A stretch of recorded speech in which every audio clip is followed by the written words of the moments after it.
Alright guys, as you can tell, I'm a little bit under the weather today, so I'm going to tell you guys a few tips on how to figure out if your plant is sick. So there's many ways to tell if your plant is sick or not.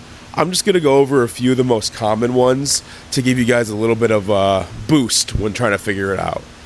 One of the most common ones is actually going to be yellowing leaves, and I'm not talking about completely yellow leaves. I'm talking about that plant that is slightly off-colored and a little bit yellow. That usually means it needs food. That's a lack of a micronutrients that we like to call iron, which is very helpful for keeping your plant green and healthy. Now what you do is just give it a little bit dose of fertilizer, or you can use direct iron fertilizer, and that can help boost that plant. Another one that's super common is brown spots on your leaves. So I'm going to talk about brown spots that are kind of all over the leaves, but not necessarily on the tips. That is going to be usually caused by root stress. Now there's many things that can cause root stress, but the most common is going to be watering inconsistencies or a root-bound plant that needs to be repotted.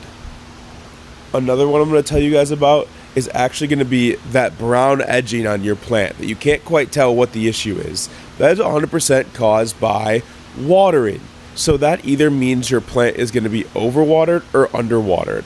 If you touch that crispy edge of the leaf and it happens to flake off and be quite crunchy, that usually means the plant is underwatered and it needs a little bit more water to stay moist. Now on the other hand, if you touch that edge of that leaf and it's very soft and malleable but not ripping directly off, that usually means it's overwatered and those roots are too saturated and that soil is holding too much moisture. Back the watering off a little bit, and if it's really bad, you might need a repot.